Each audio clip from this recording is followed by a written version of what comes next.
So I tried a variety of different tools to shape it.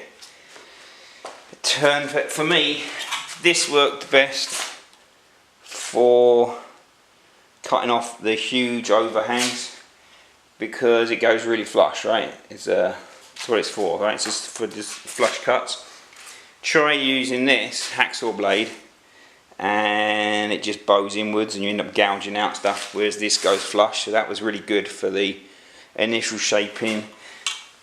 Then this worked pretty well, although it does tend to kind of crumble the surface a little bit. But that was pretty good. That was called Shore Foam. That worked pretty well. And then just sanding to finish. Sort of tried this. It just melts it. It just melts the surface. It's way too. You can't control it. It just takes up too much. You just risk wrecking the whole thing. So that's what sort of worked for me. As you can see, this foam, I only ended up doing this foam because I ended up buying this type of board, which has got what's called the shiplap edge. It's that step edge. I didn't really want that, but it's all that was available locally, so I started with that.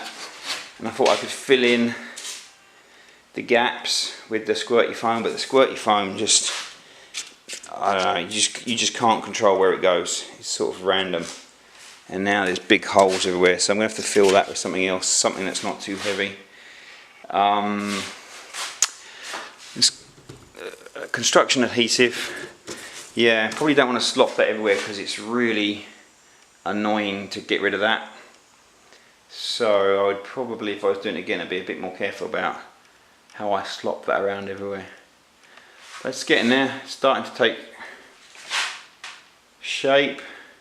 So anyway, I've just been sort of shaping it a bit better because it had all sorts of slight discrepancies because of my inaccurate cutting and templating. So managed to score myself a $10 chair, which not the most attractive thing you've ever seen, but it was $10 and it fits inside and it's pretty comfortable actually. So I'm going to put that up a bit higher, sort of on blocks, and it's going to be sort of roughly in that position in the boat. So I really haven't done that much since last time you've seen this, except for shaping it, but there was a lot of shaping. So